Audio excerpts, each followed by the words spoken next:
You know, I never thought I'd be telling this story. The story of how Gideon, became, well, Gideon. It all started in a time when my people, the Israelites, had turned away from God. And boy, did we pay the price. The Midianites came like locusts, stealing our crops, our livestock, our hope. We were so terrified, we'd hide anywhere we could. Every day was a struggle just to survive. Sometimes the most unlikely hero can change everything when they have faith. But how do you know if you're a hero? That's where I come in. Or came in. Tenses are tricky when you're telling your own story. There I was, hiding in a winepress, trying to thresh wheat without getting caught. We were all so afraid, hiding, scraping by. It was no way to live. But sometimes, even in our darkest moments, we find a little light. Oh no, little guy, are you okay? Everything was going wrong. Even then, I couldn't help but try to make things better. Even if it was just for one little bird. Little did I know, someone was watching. The Lord is with you, mighty warrior. Mighty warrior? Me? I think you've got the wrong guy. Is this some kind of heavenly prank show? If the Lord is with us, why has all this happened to us? And why me? I'm the weakest in the weakest clan. I'm practically a professional hider. And don't get me started on my fear of heights. I get dizzy standing up too fast. The Lord will be with you, Gideon. You will strike down the Midianites. Can I get that in writing? Or maybe a sign? A small sign would do, nothing fancy.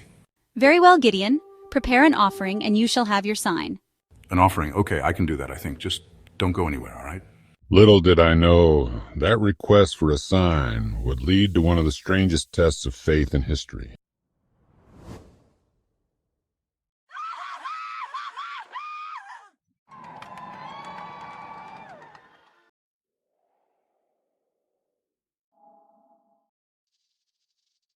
So, there I was, face to face with an angel, and I'd just asked for a sign. Little did I know I was about to embark on the strangest science experiment in biblical history. Okay, God, if you're really with me, make this fleece wet, but keep the ground dry, please?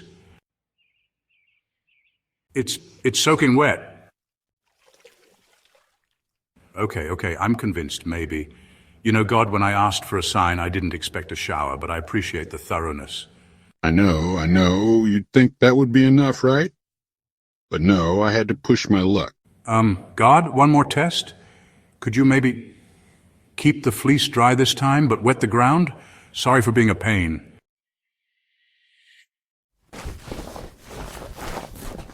Message received, loud and clear. I guess I should be careful what I ask for, huh?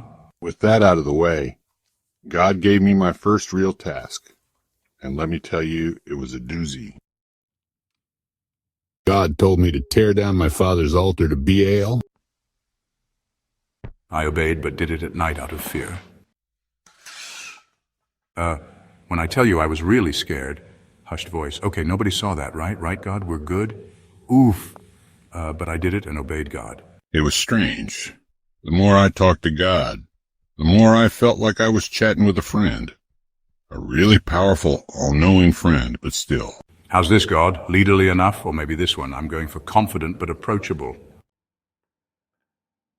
Okay, Gideon, you've got this. 32,000 men. That's a good number, right? Please say yes. Gideon, you have too many men. I'm sorry, what? Too many? Good one, God. You really had me going there for a second, muttering, too many? Has God seen the size of the enemy army? Send home anyone who's afraid. Okay, guys, anyone who's scared can go home. No judgment. I'll be right behind you. Was that enough? Please say yes. I guess that's a no. What's next, God? Ask them to hop on one foot. So, there we were. 300 of us against, well, let's just say a lot more of them. And when I say a lot, I mean a lot. Like locusts covering the valley a lot. Okay, guys, remember the plan. We've got this. We've got jars and trumpets against an army. No problem, right? Is it too late to join the afraid group that went home? I tried to sound brave, but let me tell you, my knees were knocking so hard I thought they might fall off. The sound probably carried all the way to the Midianite camp. No, focus, Gideon. God's got this. You've just got to not mess it up. How hard can that be? You know, I always dreamed of going into battle, but I never imagined it'd be like this. Yeah, I was expecting a sword, not a pottery class reject. I needed a moment. Just me and God. So I did what any sensible, terrified leader would do. I went for a little climb, to get closer to heaven, and further from the massive army about to squash us. God, it's me, Gideon, again. I know you're probably tired of hearing from me, but I'm scared. This plan, it seems crazy. I feel crazy, but I trust you. Even if I don't trust myself, especially since I don't trust myself. And you know what? In that moment, something changed. I can't explain it, but suddenly I felt ready. Like I'd chugged a gallon of liquid courage, minus the bad decision-making that usually comes with that, decision-making that usually comes with that. All right, God, I get it. You're with us, with me. I may not understand your plan, but I'm ready to follow it. Let's show these Midianites what a few jars, trumpets, and a whole lot of faith can do. Men of Israel, I know we're few. I know we're facing impossible odds. But we have something they don't. We have faith, we have each other, and we have God on our side. Did Gideon get replaced by a confident body double? Maybe it's the low light, but he looks taller.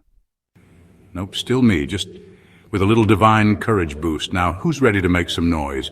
And so, we put our ridiculous plan into action.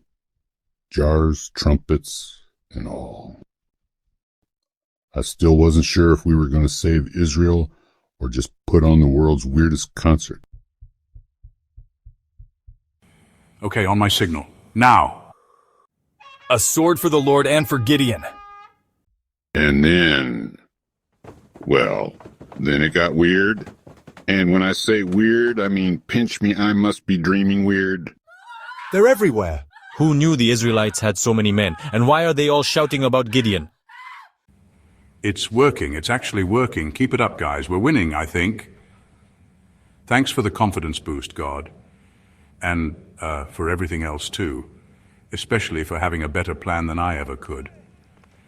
I guess sometimes the craziest plans are the ones that work out best, especially when you've got faith on your side. Can we stop now? I think I'm getting lightheaded. And that, my friends, is how a bunch of guys with jars and trumpets defeated an entire army. Sometimes, the most unlikely plans are the ones that work out best. Especially when you've got a little faith. Or in my case, a lot of faith in a very patient God. Gideon, my boy, you've done it. You've saved us all. No, sir, And that's how God used the most unlikely hero to save Israel. Any questions? Did you ever feel scared? Oh, all the time. I was so scared I thought my knees would knock right off. But you know what? Being brave isn't about not being scared. It's about doing what's right, even when you are scared. It's funny, really. I spent so much time worrying about whether I was the right person for the job. Turns out, God doesn't call the qualified. He qualifies the called.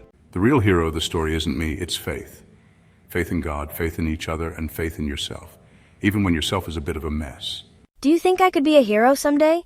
I think you already are. Every time you choose to be kind, to do what's right, to have faith, that's heroic. And hey, if you can avoid hiding in wine presses, you're already ahead of where I started. And you know what? Looking at those kids, I realized something. My story wasn't just about me. It was about all of us. About how God can use anyone, even the least likely, to do amazing things.